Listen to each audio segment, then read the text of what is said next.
When the name Satoshi Kon comes to mind, you remember a creator of visually stunning and mind-bending animation, unapologetically leaving you to question what's real and what's the illusion when watching his films and series. And even among his acclaimed surrealist brilliance, his movies were similarly praised for always putting the heart of its characters at the center that grounded them through their relatable themes. Before tragically dying at the age of 47, Kon's career is remembered for his 4 feature films: Perfect Blue, Millennium Actress, Tokyo Godfathers, and Paprika, one series, Paranoia Agent, and his other major writing credit, Magnetic Rose, from the film Memories. All of these works are exceptional, but 1997's psychological thriller Perfect Blue is revered for its masterful art, transitional scenes, and ability to be surrealistically terrifying atop an innocent and contemporary backdrop. At the center of its story is Mima, a character that asks one question throughout: who are you? Without realizing she's speaking to herself as she mentally spirals and begins to hallucinate an antagonizing version of her persona. Mima's journey is her struggle to determine her identity. Is it hers or someone else's? Perfect Blue accomplishes exploring this question by taking the perspectives of all parties surrounding its main character in their view of who Mima should be. For some, her identity is a means of success. For others, it's a fantasy escape or a desire for someone to become. In this first of a series in which we'll be covering the releases of Satoshi Kon, this is Perfect Blue. Who are you?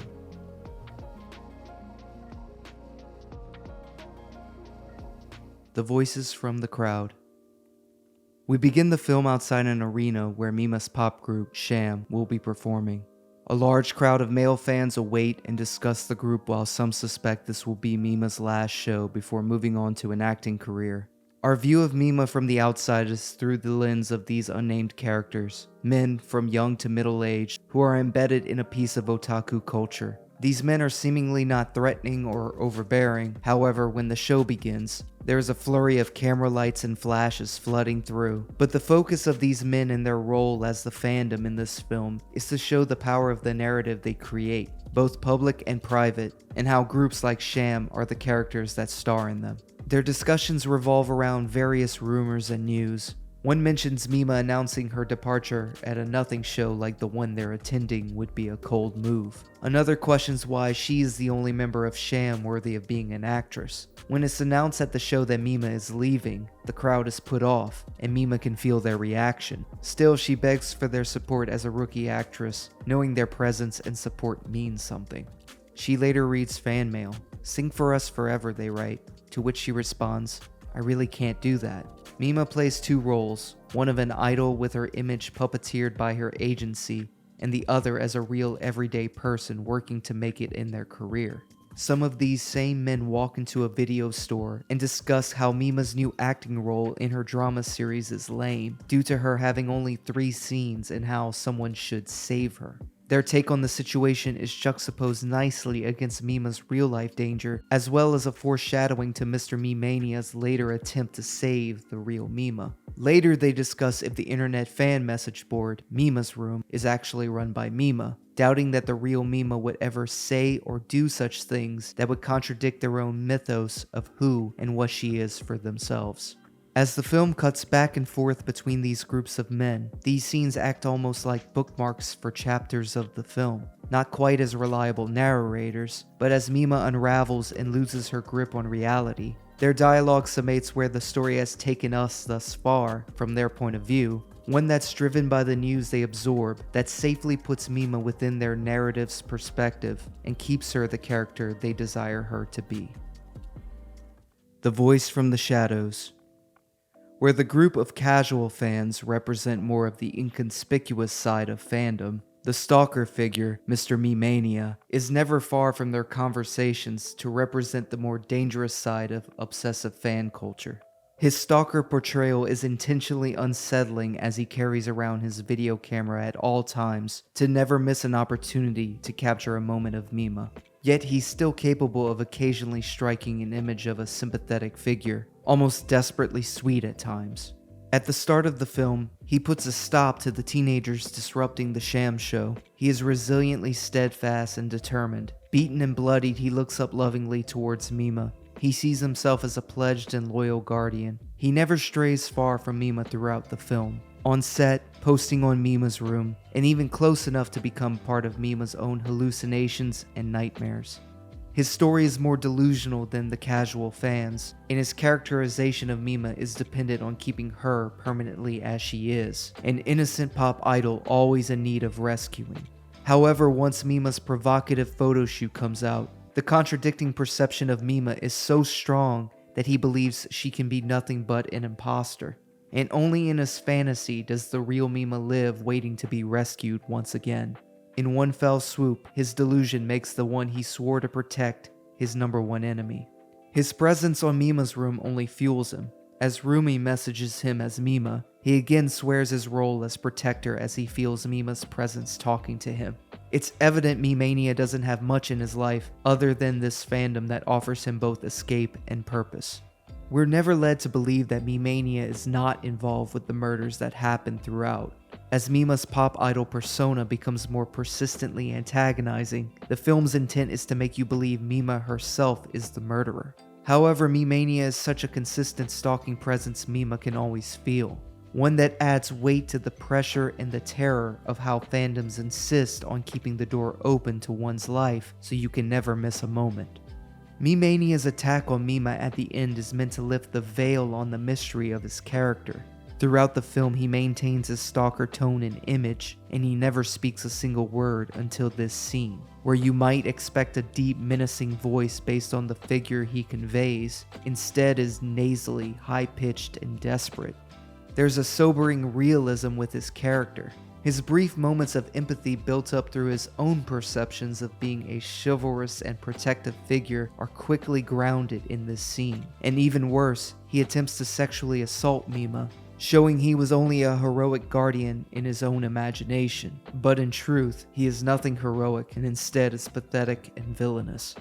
Me-Mania has his own identity crisis founded on deluded purpose. Once Mima strikes him in the head, he hesitates briefly. This moment could be interpreted as him coming to and realizing what his actual reality is, before panic sets in and he falls over, ultimately unable to save his damsel in distress. The voices from above.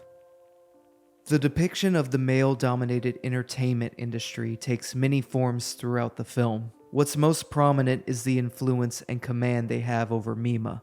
Tadokoro regularly spurns Mima's well-being for the sake of advancing her career and to the benefit of his agency. His involvement is to make Mima into a product, begging for extra lines from the producer and screenwriter of Double Bind. He is regularly one side of Mima's consciousness, with Rumi being the other, trying to sway Mima's decision to the most secure path to success. He tells Rumi that Mima's actress turn is to determine if she lasts or not in the industry, another telling piece of how discardable people are in the world of entertainment. As we see the different higher levels of industry and people, their influence only increases. The screenwriter Shibuya walks confidently on Double Bind's set along with his producer. As Tadokoro approaches him to get Mima more involved with the series, Shibuya admits he's reluctant to work a pop idol actress into his script any further. Tadokoro assures him that Mima will be available and willing, and he even goes further to tell him that they want a drastic image change for her. Shibuya later gleefully comes up with the idea of writing a rape scene for Mima, reflecting the drastic image change Tadokoro wanted, but regardless, Shibuya knows it's a price someone of his stature can demand. In another case, Murano, the photographer, has a reputation for getting his women subjects to remove their clothing while shooting, implying it's never agreed upon up front, leaving decisions to be made under both pressure and influence of the moment. No one questions or challenges his motives, and even the girls in Sham understand it's all part of the gig, a necessary step in the industry if offered. Then there are simple moments of set crew and producers just being voyeuristic eyes, especially prior to and during the rape scene. Even in a produced moment of fiction that depicts something so horrible, the gaze of those watching from the sidelines of the real world makes this scene feel even more sinister. Even Tadokoro begins to feel guilty, but can only muster up a promise of dinner from Mima afterwards, a small reward in return knowing he was responsible for pushing Mima to do such a scene. Shibuya and Murano's murders are made intentionally grotesque to mirror the exploitative sexualization Mima and many girls like herself have been put through. The murder scenes, especially Murano's, are painful, bloody, and don't fail to make you wince. Once it's hinted Mima could be the murderer, you're meant to feel some sense of revenge-fulfilling relief. As we see in the gory scene with Murano, Mima's figure makes him suffer excessively as she has mentally. Once Mima starts to question herself if she could actually be capable of murder, her identity crisis continues to ramp up, implying she still hasn't found the answer to who she is, and being a revenge-seeking murderer is not it. Mima's relationship with the entertainment industry is so multifaceted, and Kon was able to demonstrate how their influence and power works from so many different angles. From low-level high praise and promises of fame, to the higher levels that can demand and influence people on a whim at any expense. And in Mima's case, how far you're willing to brutally murder your dignity to meet its cost. The voice next to you.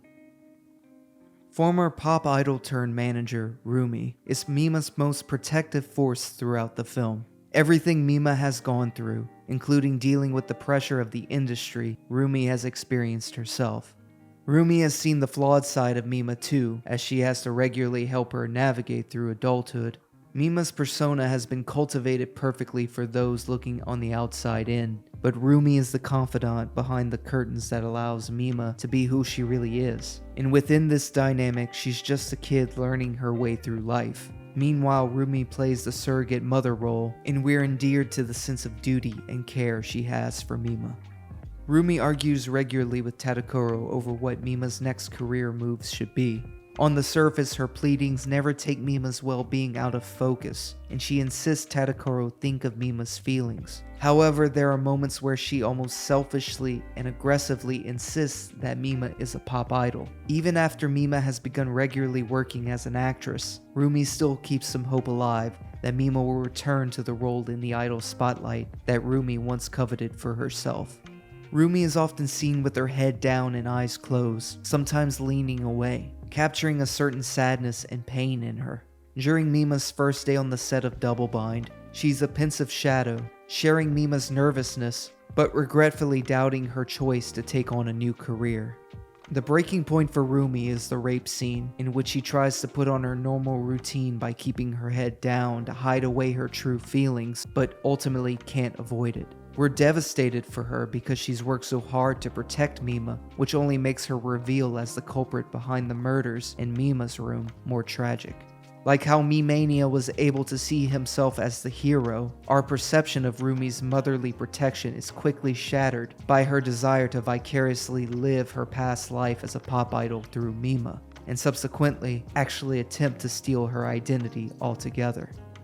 Rumi decides that she will hold all parties accountable for Mima's career choices. She sees them as having some possession of Mima's identity that she can reclaim, still justifying her actions by seeing herself as the protector, while not understanding that she is just as much a thief as her victims. As Mima's sanity continues to go downhill, Rumi never lets up on the facade. Knowing she will become the new Mima, she continues to encourage and support her. Rumi tells her she's matured and that a lot of people seem to like the new Mima, in hindsight making a mockery of the situation, knowing she plans to become the new version of her.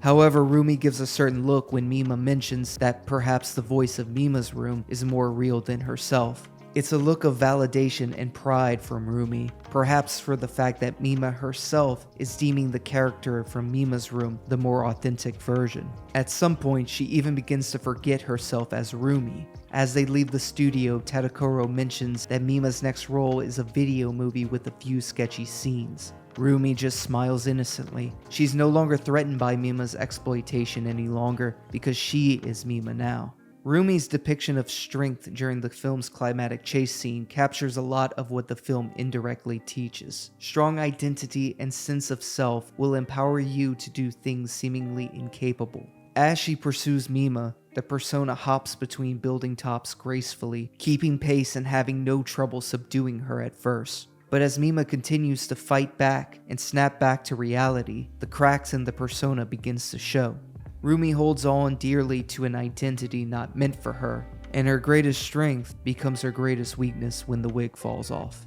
But even so, she still holds on to the identity and even sets the stage for her own death by seeing the bright spotlights and hearing the roar of the adoring fans once again. But the transformation is complete, and the Mima persona has full dominion over Rumi. Her story ends still clinging on to a false hope of self, and unlike Mima at the conclusion, is mostly unaware of who she actually is. The voice from within. It's a subtle but still significant change that Mima experiences from her first opening scenes to her last. Kon's portrayal of Mima is her journey from a naive young woman hanging on to the guidance and advice of others, to someone who finds resolve by going through the absolute worst hell facing that simple question: who are you? Those that choose to answer for her become more threatening than she bargains for, and the personal guilt of her decisions become just as much an antagonist. Mima's life from the beginning of the film is constantly being shuffled and moved by someone else. In the opening scenes, we see the members of Sham being readied and prepared for their show. Their dance moves are choreographed by someone else, and even their conversations with the crowd feel rehearsed and scripted. Afterwards, Mima is escorted quickly through the crowd of fans. Her life abides by a schedule made by others. These scenes are contrasted nicely against the scenes where Mima is on her own, on the train, in the grocery store, and unwinding at home. But the film's greatest underlying terror is the depiction of Mima in her room alone. It's a place meant to be an escape, but feels more like a window for others to peer into her life at all times. The dichotomy of her actual room versus the internet fan page, Mima's room, is meant to exemplify this more than anything else. As she reads on the fan page, even her actions on the train, at the grocery store, and in her actual room are closely monitored. There is no sense of privacy between her career persona and personal life, and the blurring of reality depicted throughout the film is her struggle to distinguish between the two, to gain the confidence to know that she is real. And that search for confidence begins with her first day on set of Double Bind. As she prepares for her first scene, she can feel the judging eyes surrounding her. At this moment, Mima feels as if she's just another pop idol making the transition to an acting career. When she learns of the rape scene, she eagerly accepts to do it with a spark of false confidence. She's motivated to prove herself and show her gratitude for the opportunity, though she doesn't stop to question if this is something that she actually wants for herself. And even so, the eyes that surround her don't go away. Whether it's adoration from screaming fans, judgment from people who believe her to be a talentless hack, or complete sexual exploitation, Mima can't separate who she is from the decisions made for her by those around her. The rape scene is admittedly something Mima never wanted to do, but she feels she must continue to follow the blueprint recommended by others if she's to be successful. But even deeper, her shame stems from knowing she wasn't able to stand up for what she actually wanted.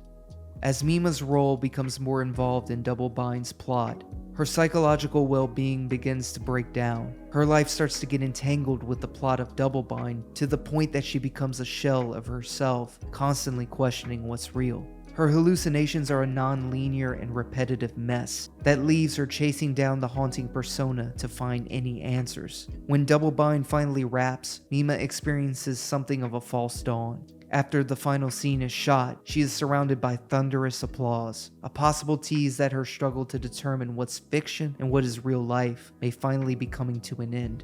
Even after she takes out Me-Mania, the one presumed to be behind all of Mima's psychological trauma, Mima is still in an unresolved place, still yet to understand that her greatest challenge is to look within.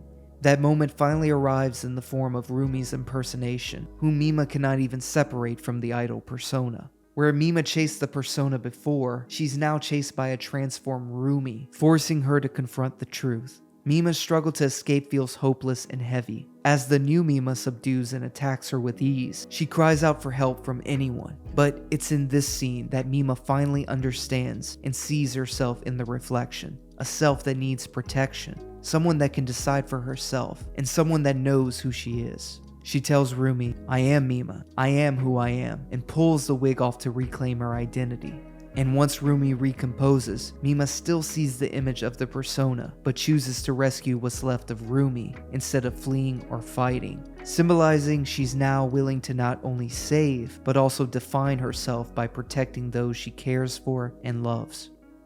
In the end, she visits Rumi at the mental institution because of everything she'd done for her in the past, and most likely for being the catalyst to become the woman she is today.